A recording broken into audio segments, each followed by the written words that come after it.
नमस्कार. गुंजन रेसिपी मराठीमध्ये तुमचे खूप खूप स्वागत आहे. आज आपण मँगो आईस्क्रीम तयार करत आहोत. त्यासाठी मी इथे 500 मिली म्हणजेच अर्धा लिटर दूध गरम करायला ठेवलेले आहे. आपले दूध गरम होत आहे तोपर्यंत आपण 2 हापूस आंबे घेतलेले आहेत, ते स्वच्छ करून घेतलेले आहेत. आता कट करून मी त्याचा गर काढून घेणार आहे. एका बाउलमध्ये आपण सर्व आंब्याचा गर काढून घेऊया.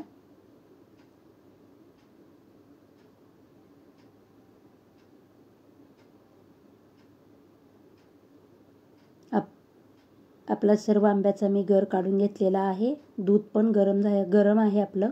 गॅसची फ्लेम एकदम लो ठेवायची आणि 2 पळी दूध आपण एका वाटीमध्ये काढून त्याच्यामध्ये आपण 2 चमचे कस्टर्ड पावडर टाकून घेणार आहोत आणि हे सर्व व्यवस्थित असं मिक्स करून घ्यायचे. आता दुधामध्ये आपण पाव वाटी मिल्क पावडर टाकून घेऊया आणि यामध्येच तयार केलेलं आपण कस्टर्डचं दूध टाकून 5 ते 7 मिनिटं हे कस्टर्ड आपण दुधामध्ये शिजवून घेणार आहोत. गुठळी होता कामा नये त्यासाठी आपण एकसारखं हलवत राहायचं.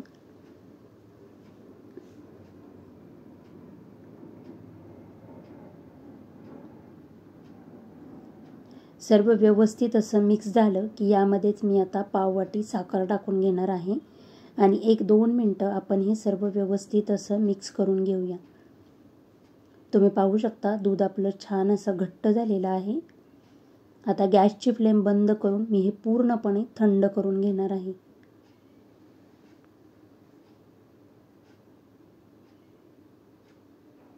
आपलं मिश्रण थंड झालं की आपण एक मिक्सरचं भांडं घेऊया आणि त्याच्यामध्ये सुरुवातीला आपण जे मँगोचा आपण गर काढलेला आहे किंवा आंब्याचा जो गर काढलेला आहे तो टाकून त्याच्यावर आपण हे कस्टर्डचं दूध टाकून घेऊया. पाव चमचा विलायची पावडर टाकून मी हे मिक्सरला फिरवून घेणार आहे.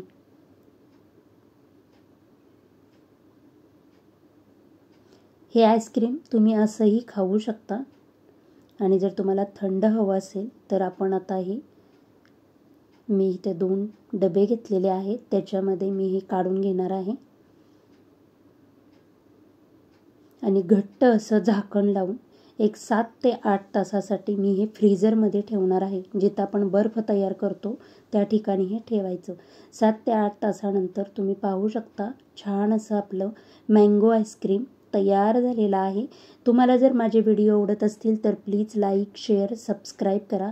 अगदी सोप्या पद्धतीने आपण मँगो आईस्क्रीम तयार केलेला आहे.